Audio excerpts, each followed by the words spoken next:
ওদের টুপি পাগড়ি পরিয়ে তুই মুসলমানের বাচ্চা কেন খুশি করলি না? ওরে নবীর উম্মতের দল, কয়দিন আর বাহাদুরি করবি? তুই কি মরবি না? তুই কি কবরে যাবি না রে যুবক? গুনাহ নিয়া যদি কবরে যাও, কবর জাহান্নামের আগুনের গর্ত হয়ে যাবে। আমার আব্বার কথা না, নবীজির হাদিস, কোরআনের বয়ান। মোবাইলে কত বাজে কিছু দেখো, কোরআন শরীফ নামায় কি ডাউনলোড করে দেখতে পারো না? বাংলা কোরআন লিখে ডাউনলোড কর, এরপরে কোরআনের তরজমা পড়।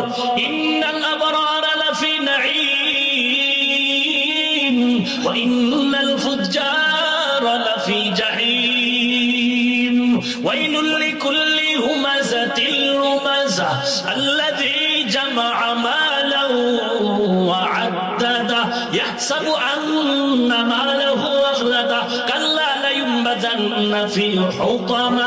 এই সূরার বাংলা তরজমা দেখ, মোবাইলটা খুলে দেখ। আরাআইতাল্লাযী ইউকাযযিবু বিদ্দীন ফাযালিকাল্লাযী ইয়াদুররুল ইয়াতীম। এই সূরার তরজমা পড়।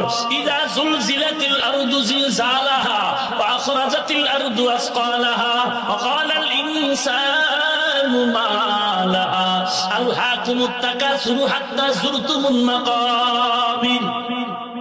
আল কারিআতু মাল কারিআ ওয়া মা আদরাকা মাল কারিআ ইয়াওমা ইয়াকুনুন নাসু কাল ফারাশিল মাবসুস।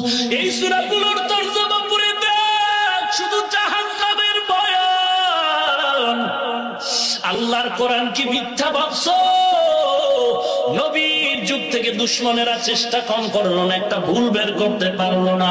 তোর দিল যদি বলে কোরআন সত্য, কোরআনের ভেতরে জাহান্নামের বয়ান আছে, তা মিথ্যা না? তাও সত্য। গুনাহগারের কবরে আযাব হবে, নবী বলেছেন, মিথ্যা না সত্য? অতএব তুই গুনাহ নিয়ে যদি কবরে যাও, নবীর বয়ান হলো দুই পাশের মাটির চাপ, চাপের কারণে পাঁজরের হাড় চুরমার হয়।